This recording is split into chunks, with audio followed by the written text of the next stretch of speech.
Oke, kali ini kita akan membahas tentang topologi jaringan. Ini adalah materi informatika untuk kelas 11 SMA kurikulum Merdeka. Oke, di sini ada tujuan pembelajaran capaian pembelajaran yang akan kita capai yaitu peserta didik memahami konsep lanjutan jaringan komputer dan internet meliputi topologi jaringan yang menghubungkan beberapa komputer. Di sini tujuannya bisa kita pisahkan dari capaian tersebut akan kita urai menjadi tujuan-tujuan pembelajaran. Tujuan yang pertama yaitu peserta didik dapat menjelaskan tentang topologi jaringan. Yang kedua, peserta didik dapat menjelaskan fungsi dari topologi jaringan. Kemudian, peserta didik dapat menjelaskan kelebihan maupun kekurangan dari jenis-jenis topologi jaringan. Kemudian, peserta didik dapat menerapkan pengetahuan tentang topologi jaringan dalam simulasi instalasi jaringan yang ada. Oke, materi yang akan kita bahas dalam video kali ini yaitu tentang pengertian topologi jaringan. Selain itu, fungsi dari topologi jaringan. Selanjutnya yaitu jenis-jenis topologi jaringan. Selanjutnya yaitu kelebihan dan kekurangan dari macam-macam jenis topologi jaringan yang ada. Yang pertama, topologi jaringan.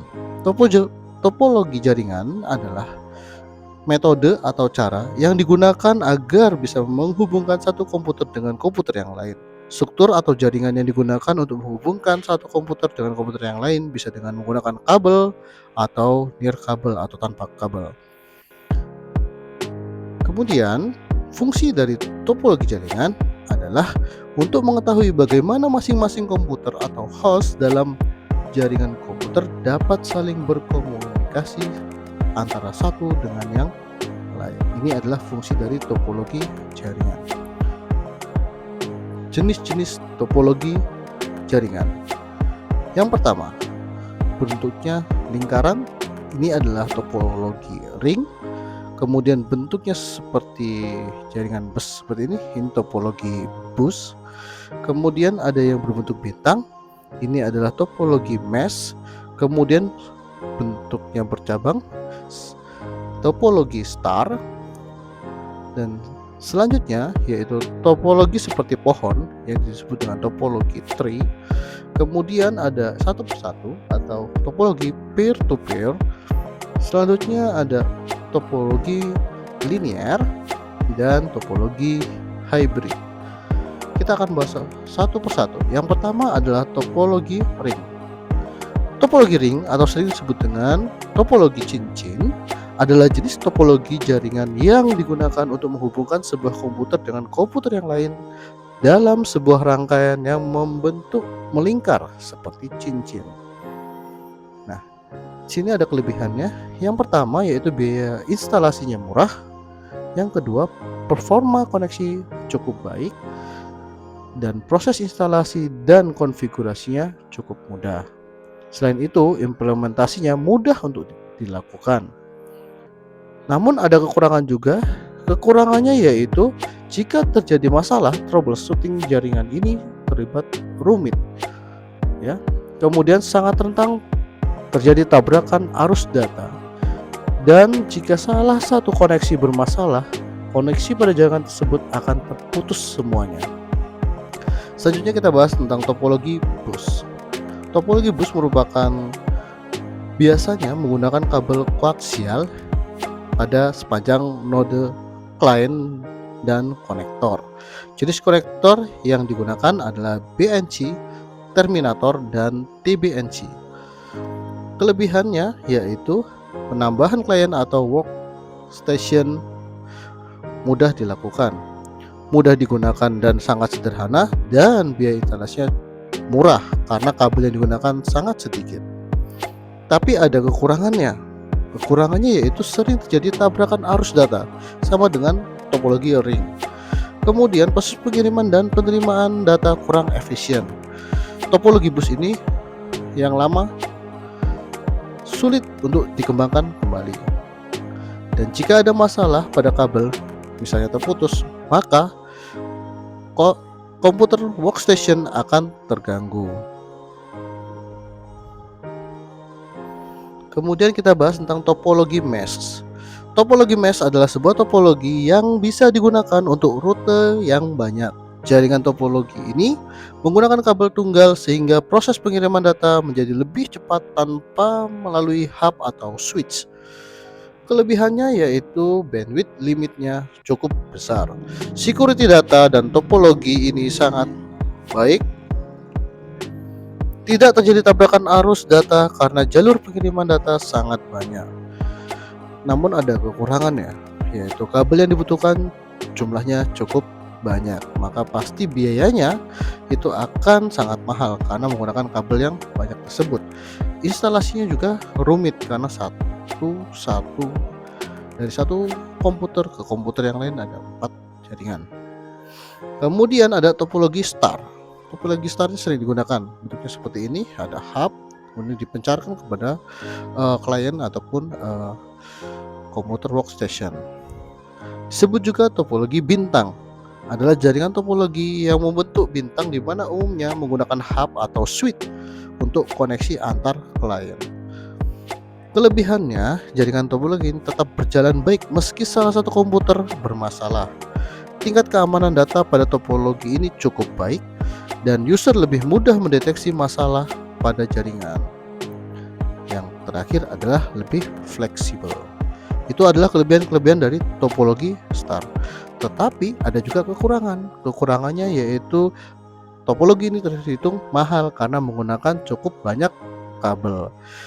Selain itu, seluruh komputer dalam jaringan ini akan bermasalah jika hub atau switch mengalami masalah dan sangat tergantung pada terminal pusat. Selanjutnya, kita akan bahas tentang topologi tree atau pohon. Topologi tree atau topologi pohon adalah hasil penggabungan dari topologi bus dan topologi star. Umumnya, topologi tree digunakan untuk interkoneksi antara hierarki dengan pusat yang berbeda-beda. Adapun kekurangan dari topologi ini memiliki kinerja jaringan yang lambat, penggunaan kabel yang sangat banyak sehingga biaya instalasinya mahal. Kemudian kabel backbone merupakan sentral dari topologi jaringan ini.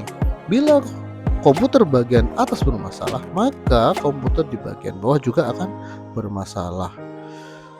Adapun kelebihannya yaitu dapat dan mudah dikembangkan menjadi topologi jaringan yang lebih luas lagi.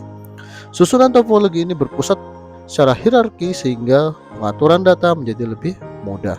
Ini adalah topologi tree. Jadi kalau atas ini misalnya koneksi trouble di sini, maka semua akan trouble. Ya, ini adalah topologi tree. Kemudian topologi peer to peer adalah topologi jaringan yang sangat sederhana, kan hanya menghubungkan dua komputer. Kelebihannya yaitu biaya instalasi sangat murah, proses instalasinya mudah. Setiap komputer bisa berperan menjadi server atau klien tergantung permintaan. Kekurangannya yaitu sangat sulit dikembangkan. Kemudian security dalam topologi ini sering bermasalah dan proses troubleshooting sangat rumit karena bisa menjadi klien, bisa jadi server. Permasalahan troubleshootingnya bisa jadi komputer A atau komputer B. Nah, itu harus kita cari. Topologi linear atau disebut juga dengan topologi bus berurut. Umumnya topologi ini hanya menggunakan satu kabel utama sebagai konektor masing-masing titik sambungan pada setiap komputer. Seperti bentuknya ya, sama-sama bus tapi dia berurut ya. Kemudian ada kelebihannya yaitu mudah dikembangkan dan penggunaan kabel sangat sedikit, jadi kabelnya agak sedikit ya. Rata-rata topologi linear sangat sederhana dan mudah. Topologi ini tidak membutuhkan kendali sentral. Itu adalah kelebihan dari topologi linear. Adapun kekurangannya yaitu yang pertama, kepadatan traffic data cukup tinggi. Keamanan data tidak terjamin, dan itu adalah topologi berikutnya yaitu topologi hybrid, campuran ya. Ini ada linear, bus, kemudian ada bintang, ini ada cincin kan gitu ya. Jadi hybrid campuran. Apa sih topologi hybrid? yaitu gabungan dari beberapa topologi yang berbeda dan membentuk jaringan baru. Kelebihannya yaitu bersifat fleksibel. Penambahan koneksi lain pada topologi ini menjadi sangat mudah. Tapi ada kekurangannya. Kekurangannya yaitu proses instalasi dan pengaturannya cukup rumit. Kemudian manajemen topologi hybrid sangat sulit dilakukan. Yang terakhir, biaya untuk membuat topologi ini cukup mahal karena menggunakan hub, kemudian kabelnya banyak yang digunakan, dan lain sebagainya. Baik, itu mungkin pembahasan kita tentang topologi jaringan. Semoga bermanfaat. Maju selalu para pembelajar Indonesia. Dukung selalu channel kami dengan klik like, subscribe, komen, dan share agar channel kami terus berkembang. Maju selalu para pembelajar Indonesia.